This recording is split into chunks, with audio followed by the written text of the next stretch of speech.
We don't have a Slytherin Harry Potter robe, which means I just made something very similar to what I already own.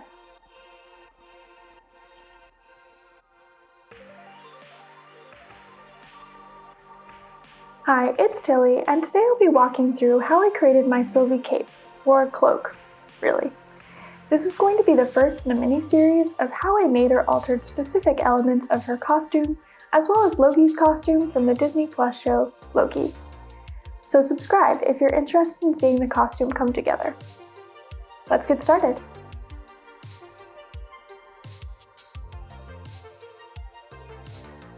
First, I skipped on over to my local Joann's for a base pattern and for the fabric. I chose the poncho-looking pattern from 8517 from Simplicity and used style A. I think it's a very good base, and with some modifications, it'll be great. For the fabric, I chose a heavyweight black fabric knit and a green lining fabric. With heavy fabric in tow, I started to prep the fabric with a lot of delicate machine washing and line dried it all. The fabric instructions did not recommend ironing, so I skipped that step. Next, I started to alter the pattern. I decided to get rid of the front pocket and pockets to more closely resemble Sylvie's cloak. I also did not sew center front together. I ended up adding 9 inches to the bottom as well as adding a full lining with facings. The bottom facing of the lining is 3 inches and the sides are 2 inches. With the fabric prepped and pattern ready, I then started to cut out all my pieces.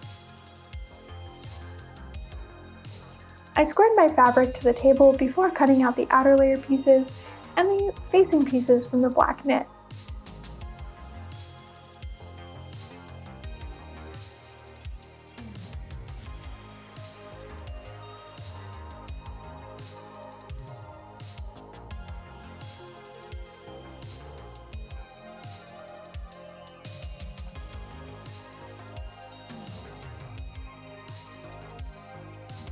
Then I cut the center lining out from the green.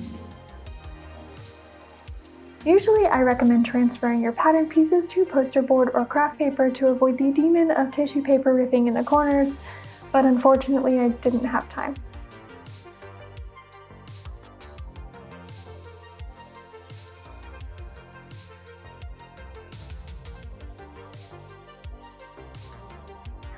Next, I serged all the pieces.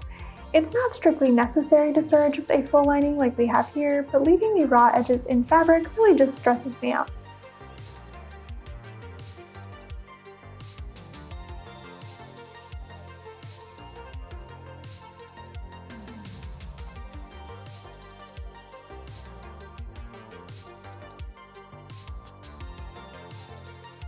For the lining, I first stitched on the facing.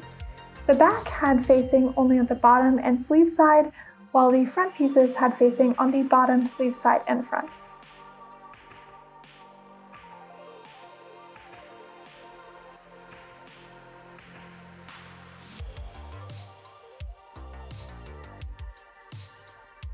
From there, you can stitch the corners together to make this nice, pretty corner on the diagonal. You can do that by matching up the corners, marking where you need to sew, and stitching that in place.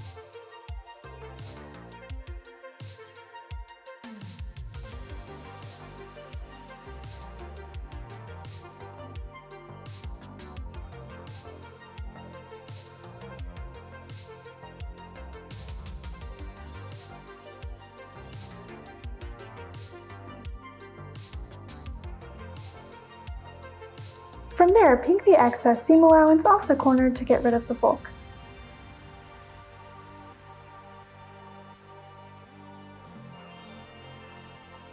Then attach the back pieces at center back.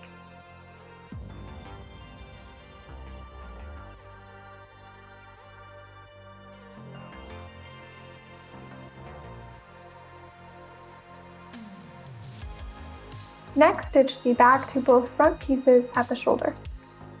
The hood has a small pleat in it that goes towards the back of the hood. Stitch that first in the seam allowance before stitching the center back of the hood together.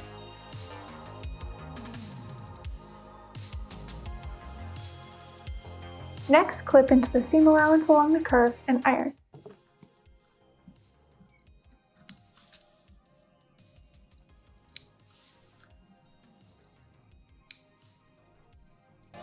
The last step of the lining is to attach the hood to the cape. Now I get to do that all over again for the outer cape, except this time it's much easier because there are no facing pieces. For the outer cape, stitch together the center back. Then attach the back to the shoulder pieces. Last, finish the hood with the same steps. First do the pleat, and then stitch at center back.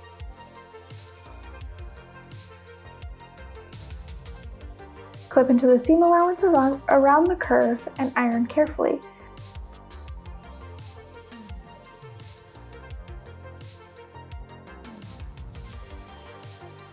My fabric was easily damaged by the iron, so be careful. I recommend using an ironing cloth or scrap piece of cotton or muslin to protect it. Next, lay out both pieces right side together .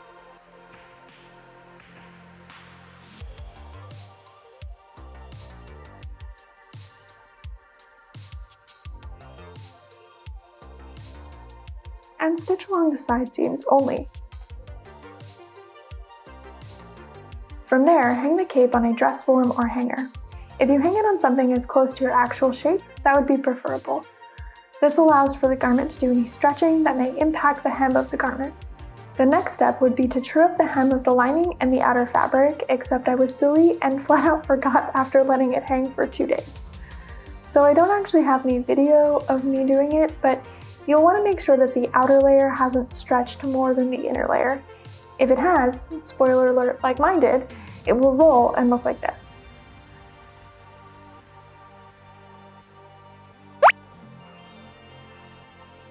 I'll fix it in the future, but I don't have time before Halloween, so I might just tack it at center back or leave it for now. After the hem is fixed, you can turn it back inside out and stitch the hem together. Turning it right side out, I then added a top stitch around the bottom, sides, and front.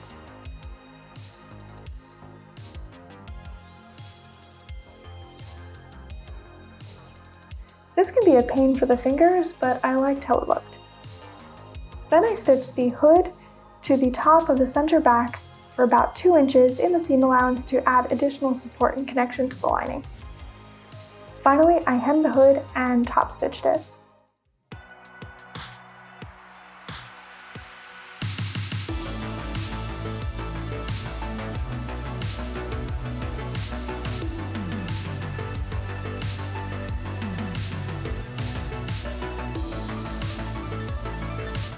And there we have it! Overall, I'm happy with how the cape turned out. It's nice and heavy and feels very luxurious.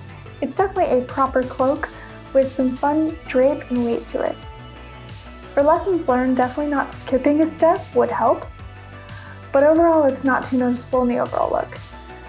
But at some point I will need to go back and fix the hem.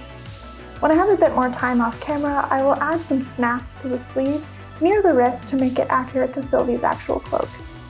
It's amazing how complete she looks even without the armor and hair. If you're interested in seeing Sylvie or Loki come together, don't forget to like and subscribe. I'm on social media at Tilli Cosplay. We'll see you next time.